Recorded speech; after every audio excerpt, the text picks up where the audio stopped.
For today's video mga mi, share ko sa inyo yung negosyo ideas na pinagkakaabalahan ko ngayon. Pero bago ang lahat, eto at bumaba na muna ako at nanghingingan nitong halaman. Hindi ko nga alam kung anong tawag dito, pero basta mga minabubuhay nga to at ayan at ilalagay mo lang sa tubig. Sabi daw kasi ay mas mabuti na meron kang kasamang living thing sa bahay. At ayan nga, welcome sa bago naming makakasama. Matagal nang may order sa akin ito at ngayon nga lang ako ulit sinipag gumawa. Hanggat hindi nga tayo anak ng kontraktor at asawa ng mga politician ay hindi nga tayo titigil humanap ng mga pagkakakitaan. Yung tipong kahit nasa bahay ka lang. Lahat pala to nabili ko online except nga sa Crush Graham, Mallows, tapos yung sa gatas. For sure dyan pa nga lang ay magkaka-idea na kayo kung ano yung ginagawa ko. At patok na patok nga ito, lalong-lalo na sa mga kabataan. Bali, inuna ko pala mga mibuksan nga itong condensed milk. At pagkatapos, eto at sinali ko na nga din tong Crush Grahams. Nung okay na nga eto at hinalo ko na nga din yung condensed milk dito. Tapos ay tansyahan nga yan, depende sa consistency na gusto mo. Pero ako kasi ayoko nung masyadong basang-basa, kaya talagang ayan na tinatansya ko. At dahil may Mallows nga dyan, mga may gagawa tayo ng Graham balls. And for today nga ay yung normal lang yung gagawin ko, yung walang mga toppings. Mas mabenta kasi yun mga mi at syempre mas mura. Nung okay na nga eto at nag-gloves na nga ako at nagsimula na rin gumawa. Hindi man kalakihan yung tutubuin dito mga mi, pero sinasabi ko sa inyo na pag pinagsama-sama ay malaki na din. Malaking tulong na din pambayad sa mga bills natin buwan-buwan. Kaya sabi ko ay tsatsagain ko nga din gumawa nito lalo na't kapag katulog yung mga anak ko. Pagkabilog ko pala eto at nilagay ko nga lang din ulit sa Crush Grahams. Tapos ayan mga mi at okay na. Same procedure lang mga mi ang gagawin nyo hanggang sa ayan at marami na nga kayong magawa. Nasa pagtatansya at pagsusukat nga yan kung pantay-pantay nga yung ginagawa nyo. Para sa akin hindi naman siya nakakapagod dahil nakaka-enjoy din gawin. Maya-maya lang mga mi eto at meron ngang hindi makatiis.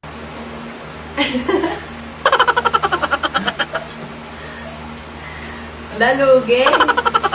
Sa magtatanong naman kung magkano ko nga to binibenta ay 5 piso nga po kada isa. At may taga-benta nga ako niyan mga mi, kaya naman nating to worry na. Kapag estudyante pala ay binababaan ko para kahit papano ay kumita din sila. Meron na din pala akong lagayan ng plastic mga mi na ayan nga at may sticker na. Sobrang cute nga ako sa packaging na to dahil ayoko nga din yung nilalako tas nilalagay sa plastic labo. Para sa akin mas presentable kasi kapag gaganto at malinis nga ang pagkakagawa. Kung alam nyo lang mga mi na dati nga din ay mahilig din ako magbebenta ng kung ano-ano. Basta pagkakakita nga ay hindi talaga ako nag-iinarte. Dahil katwiran ko ay hindi naman tayo mapapakain ng mga hiya-hiya. Kung gusto rin pala ng maramihan, ayan mga mi at may lagayan nga din ako. At ayan mga mi, nakikita nyo at napaka-cute talaga. Maya-maya pa, eto nga lola nyo ay hindi na nakatiis at ayan nga po at kumurot na din. Grabe at sarap na sarap nga ako dyan at gusto ko nga na parang ako na lang ang pumapak. Bali naka 50 pieces pala akong gawa mga mi at itutuloy ko na nga lang bukas yung iba. Nagising na din kasi yung mga alaga kong dragon at for sure nga ay manggugulo na sa akin. Kaya sabi ko ay itutuloy ko na lang. Maya-maya pa, eto mga mi at natapos na nga ako. O diba at napaka-cute at malay nyo ay ayan nga ang magpayaman sa atin.